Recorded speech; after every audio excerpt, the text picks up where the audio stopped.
Thanks for joining us for another Tantrum House crowdfunding conniption. Today we'll be taking a look at the game Nexus Scrapyard from PawnJoker Games. And as always, we want to make sure that you are aware that our crowdfunded videos are sponsored in part by our own Kickstarter backers, as well as by the creators of this game.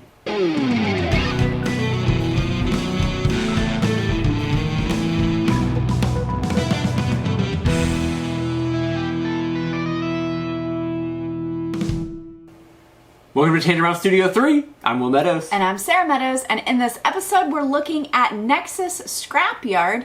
This is from designer Nicholas Markgraf. This is a 2 to 4 player hand management bluffing game where players are trying to use their hand of cards and their scrap buying skills to gain ships and grow their fleet.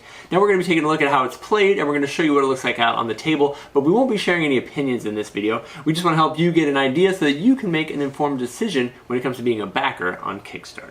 To set up the game, lay out the ships in the scrapyard, construct the roster of crew members, and then set the event deck nearby. Give each player a script card and deal 5 component cards, and then you're ready to begin. On your turn, you have 2 options. You'll either invest or purchase. To invest, you place 1 card from your hand face down into your bank, and then you must add a card face down to at least 1 civ ship in the scrapyard. You're allowed to play a second card into the scrapyard, but it must be placed on a different ship. Then you'll draw back up to 5 cards, and it's the next player's turn. If you take the purchase action, you'll add all the cards from your bank back into your hand, and then you may purchase a civ ship with its assigned component cards by paying the cost, and then you add it to your fleet, making sure not to look at the face-down components.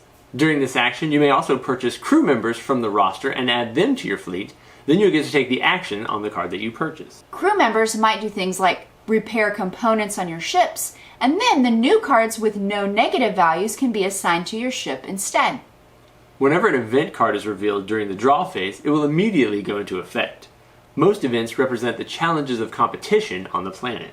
Play continues with players investing and purchasing ships until the closing time card is drawn. And if there are 2 or fewer ships in the scrapyard, the game ends.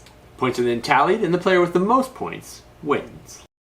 So if there are more than 2 ships out in the scrapyard, you will follow the directions on that closing time card first before just ending the game. So you'll wipe out all the crew members and replace them all in that market or roster of crew members, and then you'll also shuffle back in and a new draw pile of components with that closing time card put back in, so when that comes up again, then you probably will be down to shoot 2 ships by that point, which will end the game. Right, most of the time you'll get down to that final card reveal and there will be fewer than 2 or number of cards, but if not, that is the case.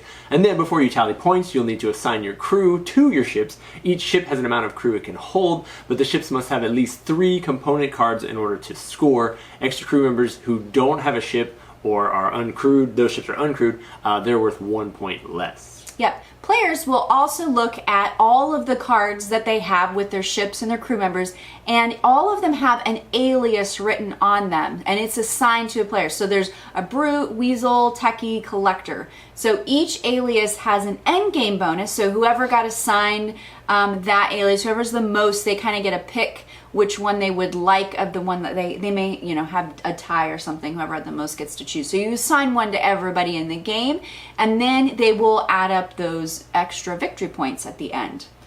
So like the Brute, he'll just get straight up by 5 points. The Weasel is interesting because it has an additional point for all the negative cards that you have.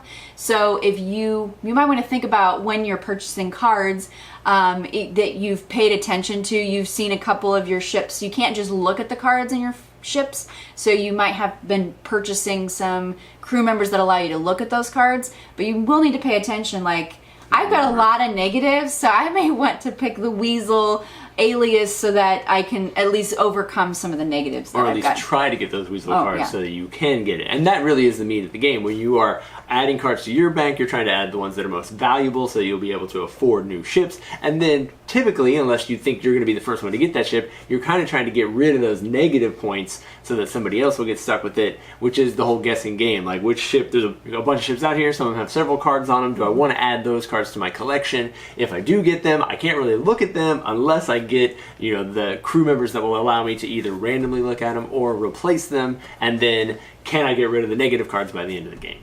Yeah. So once all of that is, the alias and your crew members are all assigned, whoever has the most victory points at the end of the game will become the best entrepreneur in the galaxy. Now, obviously, we're looking at prototype components. We mentioned that, so the art is not finished on these. You'll want to be sure to check out their Kickstarter campaign so you can see what all the final art and components and maybe even rule tweaks, who knows, will look like. So check out their campaign to be informed on that. But then, as always, thank you guys so much for tuning in and following along, liking our videos here at Tantrum House. We'll be coming at you with another one very soon.